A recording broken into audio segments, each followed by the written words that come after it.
Habari gani mtazamaji wa SAUT TV, karibu katika taarifa ya habari tuliokuandalia kwa siku ya leo, na miongoni mwa taarifa tulizonazo ni pamoja na wanafunzi wa SAUT waeleza kuwa kuna changamoto wanazokumbana nazo wakati wa kutafuta maeneo ya kujifunzia kwa vitendo, yani field.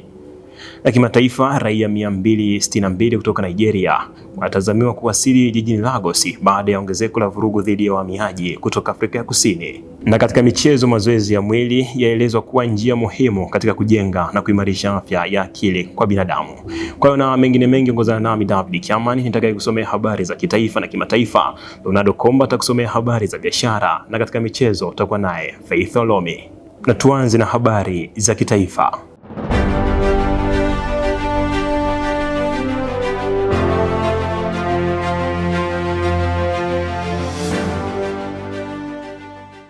Tukianzia hapa katika ukanda wa Ziwa Victoria, wilaya ya Nyamagana jijini Mwanza, ndani ya ndaki ya chuo cha Mtakatifu Agustino kampasi kuu ya Mwanza, baadhi ya wanafunzi wa SAUT wameeleza changamoto wanazokutana nazo wakati wa kutafuta maeneo ya kujifunzia kwa vitendo, yani field, ikiwemo kutafuta barua zao kutojibiwa kwa wakati na umbali wa maeneo hayo ya kujifunzia. Kwa undani wa taarifa hii tuungane na mwanahabari wetu Samila Salum. Kila mwaka wanafunzi hutafuta maeneo ya kufanyia mazoezi ya vitendo, lakini hupitia changamoto mbalimbali kama wanavyoeleza. Ni pamoja na barua kucheleweshwa na waombaji kuwa wengi katika eneo moja.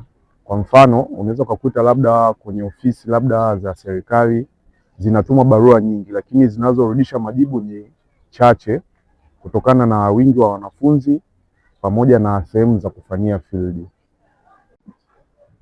Umbali. Mara nyingi field huwa zinafanyika kipindi kile cha likizo ndefu. Kwa hiyo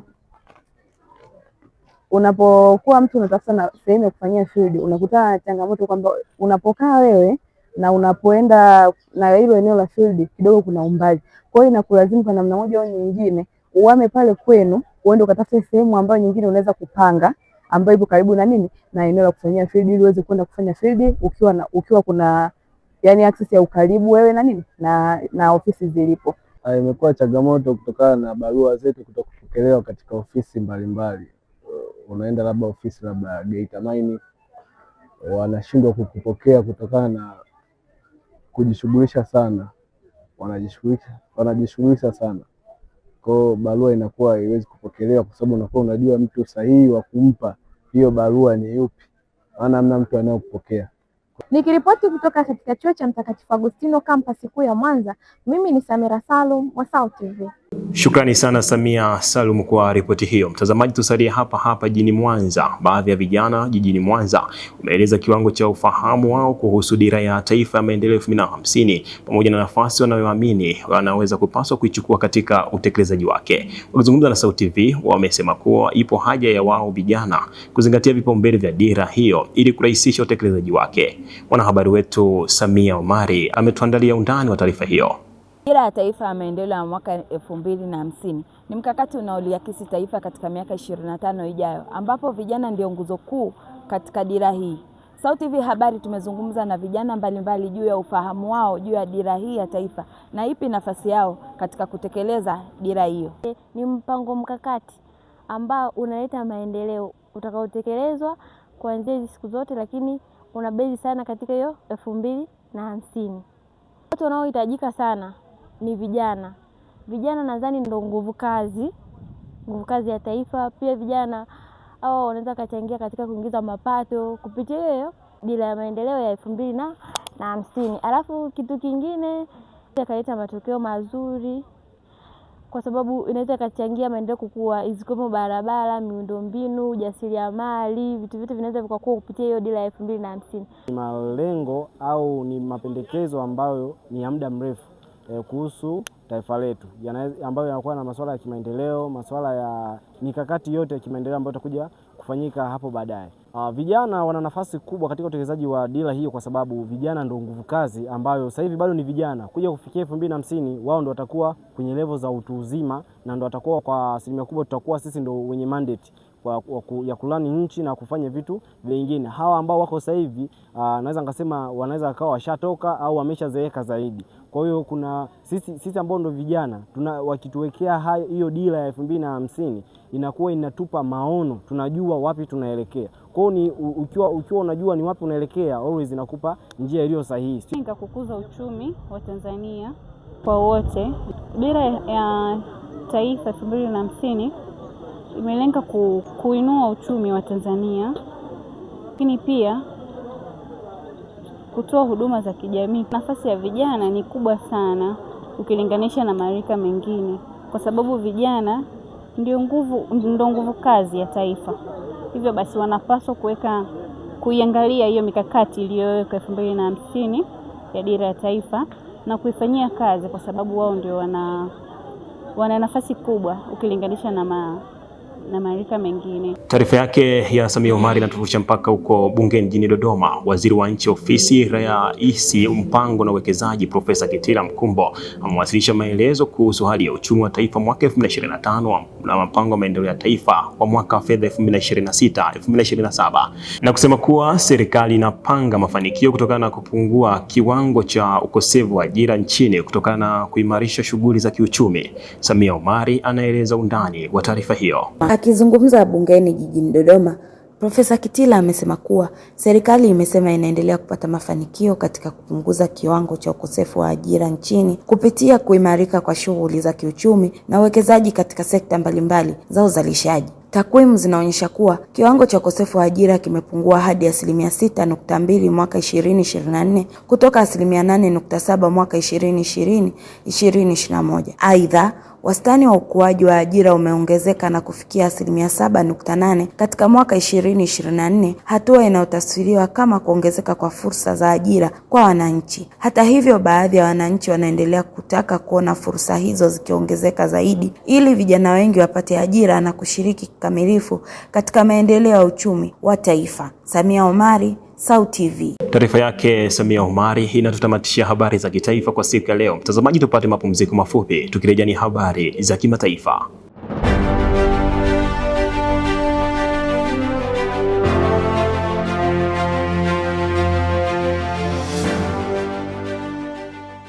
Karibu tena mtazamaji wa SAUT TV popote unapotutazama hivi sasa. Ni wakati wa kuiangazia yaliyotokea nje ya mipaka ya Tanzania.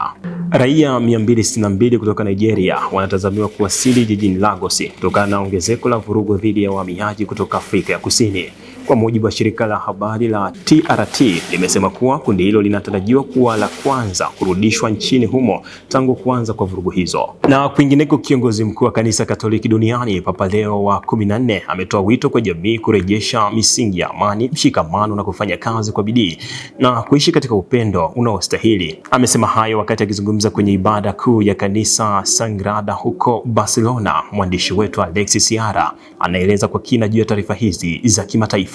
Makundi zaidi yanayorejea wanatarajiwa kuwasili, ingawa idadi yao kamili bado haijathibitishwa. Uhamisho huo umefuatia wiki kadhaa za ongezeko la mashambulizi mapya dhidi ya raia wa kigeni na biashara zao, hivyo kuzua hofu. Hata hivyo, uokoaji huo uliahirishwa na baadaye kupangwa upya Jumatano. Kulingana na msemaji wa Wizara ya Mambo ya Nje, siku ya Jumapili, Rais Cyril Ramaphosa alitoa hotuba ya televisheni akijibu maandamano hayo, akitangaza hatua mpya ya kukabiliana na uhamiaji haramu. Pia aliwaonya wa Afrika Kusini kutokujichukulia sheria mkononi, kuwalenga wale wanaojishuku nchini kinyume na sheria. Aidha, nchi zingine ni pamoja na Ghana, Msumbiji, Zimbabwe, Kenya na Malawi zimewahamisha raia wake kutoka Afrika Kusini kufuatia mashambulizi ya chuki dhidi yao. Watu wengi kutoka maeneo ya Afrika walihamia Afrika Kusini wakati utawala wa wazungu wachache ulipomalizika mnamo 1994. Afrika Kusini inatarajiwa kufanya uchaguzi wa serikali za mtaa mnamo Novemba, huku baadhi ya wachambuzi wakiamini kuwa uhamiaji unageuzwa kuwa suala kuu la kampeni. Na huko Hispania, Papa Leo amekutana na viongozi mbalimbali wa kiserikali na kidini, wakiwemo Mfalme Felipe wa Sita na Malkia Letizia pamoja na Waziri Mkuu Pedro Sanchez. Katika mazungumzo yao, viongozi hao walijikita katika kutafuta suluhu ya kiutu, kupambana na umaskini na umuhimu wa ushirikiano wa kimataifa katika kulinda haki za binadamu. Akiwa ndani ya kanisa la Basilika la Sadra, Papa Leo ametumia wakati huo kutoa ujumbe thabiti kuhusu umuhimu wa kufanya kazi kwa bidii na kwa amani na kuwataka waumini kuwainua watu waliotengwa na jamii. Katika upande mwingine, kilele cha ziara ya Papa nchini Hispania kimegusa mgogoro wa wahamiaji, ambapo anajiandaa kuelekea visiwa vya Kanari, katika kitovu kubwa cha wahamiaji wanaokimbilia matatizo kutoka sehemu mbalimbali. Kwa siku ya kesho, ratiba ya Papa Leo huko katika visiwa vya Kanari itajikita zaidi katika kuimarisha umoja wa kiroho, kuhamasisha amani na kuwasaidia wahamiaji wanaokabiliana changamoto kubwa wanapokimbia umaskini na vita na jukumu linalolenga swala la kiutu. Baada ya kukamilisha swala hilo muhimu, ratiba ya mchana ya Papa itahusisha ibada fupi ya sala ya pamoja na viongozi wa kidini wa eneo hilo, ikiwa ni ishara ya mshikamano. Papa Leo 14 atahitimisha rasmi siku 4 za ziara yake iliyoacha ujumbe mzito wa upendo, uwajibikaji na amani ya vitendo. Asante sana Alexis Siala kwa kutupatia undani wa taarifa hizo za kimataifa.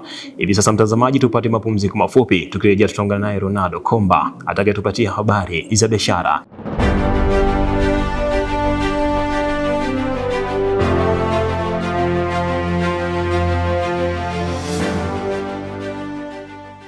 Karibu tena mtazamaji wa SAUT TV na sasa ni habari za biashara. Jina langu ni Ronaldo Komba. Kutokana na upandaji wa bei ya mafuta unaoathiri kila pembe ya dunia hususan Afrika, imepelekea kupanda kwa bei za bidhaa muhimu kama chakula.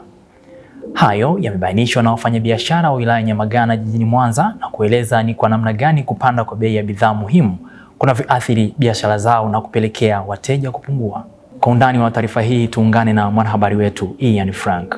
Ikiwa hivi sasa kuna ongezeko la bei za bidhaa muhimu kama za nafaka, baadhi ya wafanyabiashara na watumiaji wa bidhaa hizo wameeleza ni kwa namna gani ongezeko la bei linaathiri mzunguko wa pesa.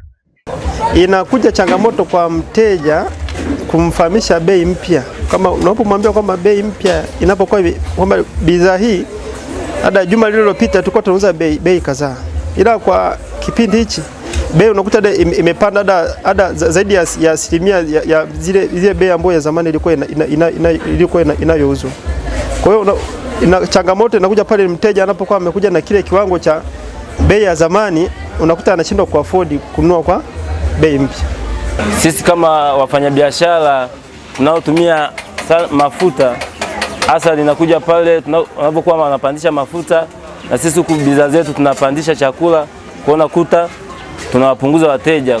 Kwa majina anaitwa Mama Praise, ni mkazi wa Nyamarango. Kupanda kwa bei ya vitu kumeathiri sana kwenye maisha yangu na kwenye familia yangu. Kwa mfano, sukari imepanda bei. Mtoto wangu akisha kila asubuhi kabla hajaenda shule wanakunywa chai. Lakini kwa sasa hivi sukari ni 3,000 na hapo siwezi. Chero umepanda bei, sasa hivi ni 2600, 2500. Walikuwa nakula wali mara 3 kwa wiki, lakini sasa hivi ni mara moja. Ili kuepusha na ugumu wa maisha, tunataka tuishi kulingana na kipato tunachoishi sisi wajasiriamali na wafanyabiashara na wamama kwa ujumla. Siishi kwa kuwa na madeni mengi ya kupa vitu dukani hatuwezi kulipa. Hiyo ni habari nyingine.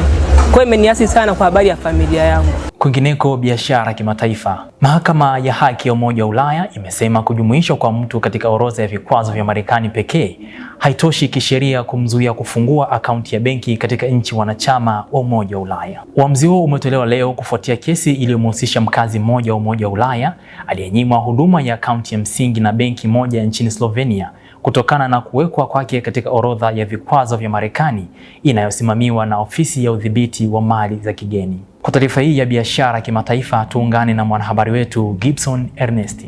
Kwa mujibu wa mahakama hiyo, benki husika ilikataa kufungua akaunti kwa mteja huyo mwaka 2022 kwa sababu jina lake lilikuwa limeorodheshwa katika mfumo wa vikwazo vya Marekani. Mahakama imeeleza kuwa mteja huyo aliyetambulishwa kwa herufi LH pekee hajawahi kutiwa hatiani kwa kosa lolote la jinai lililosababisha kuingizwa kwake kwenye orodha hiyo ya vikwazo. Aidha, mahakama imebainisha kuwa LH hakuwa chini ya vikwazo vyovyote vilivyowekwa na Umoja wa Mataifa, Umoja wa Ulaya wala serikali ya Slovenia wakati alipokuwa akiomba kufunguliwa akaunti hiyo. Majaji wa mahakama hiyo wamesema kuwa kila mkazi halali wa Umoja wa Mataifa ana haki ya kupata na kutumia akaunti ya msingi ya benki kwa ajili ya shughuli za kifedha za kila siku. Hata hivyo, mahakama imekumbusha kuwa haki hiyo inapaswa kutekelezwa kwa kuzingatia sheria za kupambana na utakatishaji fedha na ufadhili wa ugaidi zinazotumika ndani ya Umoja wa Ulaya. Katika uamuzi wake, mahakama imefafanua kuwa taarifa za mtu kuwekwa kwenye orodha ya vikwazo ya nchi ya tatu zinaweza kutumiwa kama sehemu ya tathmini ya hatari inayofanywa na taasisi za kifedha. Pamoja na hilo, majaji wamesisitiza kuwa kuwepo kwa jina la mteja kwenye orodha ya OFAC pekee hakupaswi kutafsiriwa moja kwa moja kuwa benki haiwezi kuanzisha uhusiano wa kibiashara na mtu huyo. Mahakama imeeleza kuwa benki zinapaswa kufanya tathmini pana ya hatari kwa kuzingatia ushahidi na mazingira yote ya mteja badala ya kutegemea sababu moja tu ya kuorodheshwa kwenye vikwazo vya nchi nyingine. Uamuzi huo unatarajiwa kuwa na athari kubwa kwa sekta ya benki barani Ulaya kwa kuweka msimamo kwamba haki za msingi za wateja wa huduma za kifedha haziwezi kuondolewa kwa msingi wa vikwazo vya nchi ya tatu bila tathmini ya kina ya kisheria na kiusalama. Gibson Ernesti, SAUT TV. Asante sana Gibson Ernesti kwa taarifa hiyo. Mtazamaji, ni mwisho wa taarifa za biashara tulizokuandalia kwa siku ya leo. Tupate mapumziko mafupi, tukirejea ni habari za michezo na Faith Olomi. Endelea kutazama SAUT TV habari. Mimi ni Ronaldo Komba.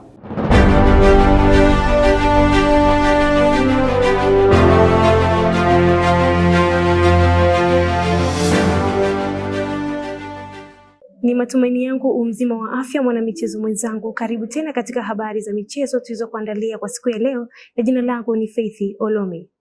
Mazoezi ya mwili yameelezwa kuwa njia muhimu katika kujenga na kuimarisha afya ya akili, kwani husaidia kupunguza msongo wa mawazo, sonono na kuongeza hali ya furaha kwa watu wa rika mbalimbali. Haya yamebainishwa na wanamichezo katika wilaya ya Nyamagana jijini Mwanza, na kuongeza kuwa mazoezi huchochea utendaji mzuri wa ubongo na kukabiliana na changamoto za maisha ya kila siku. Na katika uga wa kimataifa, mashabiki wa soka wanaosafiri kwenda kushuhudia kombe la dunia la mwaka 2026 nchini Marekani wametakiwa kubeba pasipoti muda wote baada ya maafisa wa uhamiaji wa ICE kuanza kuwakamata watalii kwa ukaguzi mkali wa nyaraka.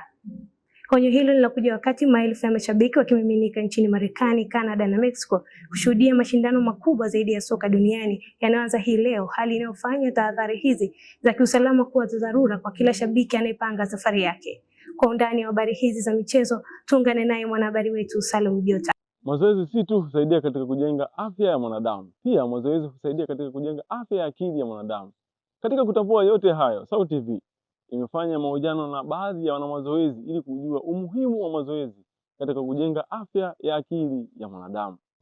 Kwa majina naitwa Mwita, ni mkazi wa Malimbe. Kupitia mazoezi yananisaidia pia katika mwili wangu. Pale unapokuwa unapiga mazoezi asubuhi, labda unakuwa na afya njema nini. Pia katika uwezo wa kufikiri, unakuwa unafikiria kwa haraka zaidi. Kwa majina naitwa Regina Emmanuel. Kwanza mazoezi mimi huniweka sawa kimwili, kiafya, kiakili, lakini pia mazoezi huniondolea stress na kunifanya niwe mwenye furaha muda wote. Kwa majina naitwa Bashali Amani. Kuzungumzia mazoezi kwa upande wangu binafsi, mazoezi yananisaidia katika vitu vingi sana. Cha kwanza, ukisema mazoezi yana namna gani yanajengea akili yangu, naweza nikasema mazoezi yananifanya mimi akili yangu nifikiri sawa sawa. Kwa sababu mazoezi yananiondolea uchovu, yananiondolea kukwama. Mtu asifanye mazoezi, yani sometimes unaweza ukakuta hata kufikiri unakwama. Pia mazoezi yanafanya akili yangu inakuwa na uchangamfu. Muda wote najisikia. Kuhusu uhalifu endelevu wanaojifanya maofisa wa polisi au askari wa usalama ambao wamekuwa wakitoza watalii fedha kwa madai ya makosa madogo ya barabarani. Pia watakaokodi magari wako katika hatari kubwa zaidi, kwani imekuwa lengo kuu la wahalifu hao. Aidha, serikali ya Mexico imeonya kwamba baadhi ya wahalifu huweka dawa za kulevya kwenye vinywaji vya wageni katika baa na migahawa, hali ambayo imesababisha watu kuugua au hata kufa kutokana na pombe zilizochanganywa na kemikali hatari kama vile methanol. Hata hivyo, waandaaji hawakukaa kimya, ambapo mataifa matatu ya waandaaji wamejipanga kwa nguvu zao zote kuhakikisha usalama wa wageni wote katika kipindi cha mwezi mmoja wa mashindano hayo, ambapo Mexico imeunganisha mifumo yote ya usalama wa polisi na vyombo vingine vya usalama, huku ikitumia teknolojia ya kisasa zaidi ya akili bandia AI kubaini mwenendo ya wahalifu na kuchukua hatua kabla hawajatekeleza dhamira zao. Zaidi ya hilo, zitatumia kutoa taarifa za dharura za kiafya ndani na nje ya uwanja, hatua ambayo inaonyesha jinsi mataifa hayo yalivyochukua usalama mkubwa wa mashabiki kwa uzito mkubwa. Kwa upande wa fedha, mashabiki wameshauriwa kutumia ATM zilizopo ndani ya maduka makubwa au vituo vya biashara wakati wa mchana tu na kuepuka ofisi za kubadilisha fedha zisizo rasmi. Mamlaka za Mexico zimekuwa zikiwasiliana moja kwa moja na benki na vituo vyote vya biashara kuhakikisha kuwa usalama wa miamala ya fedha kwa mashabiki wote watakaotumiminika nchini humo. Licha ya tahadhari zote hizo, roho ya mchezo bado inawaka. Kombe la Dunia ni tukio ambalo dunia nzima inasubiri kwa hamu, na mashabiki wanaendelea kufika kwa wingi, huku wakiwa na imani kwamba usalama wao utahakikishwa. Salum Jota, SAUT TV. Asante sana Salum Jota kwa taarifa hizo za michezo. Hadi kufikia hapo sina la ziada katika michezo kwa siku hii ya leo. Mimi ni Faith Olomi na sasa tunirudisha kijiti kwake David Kiaman atake kuhitimishia habari kwa siku hii ya leo.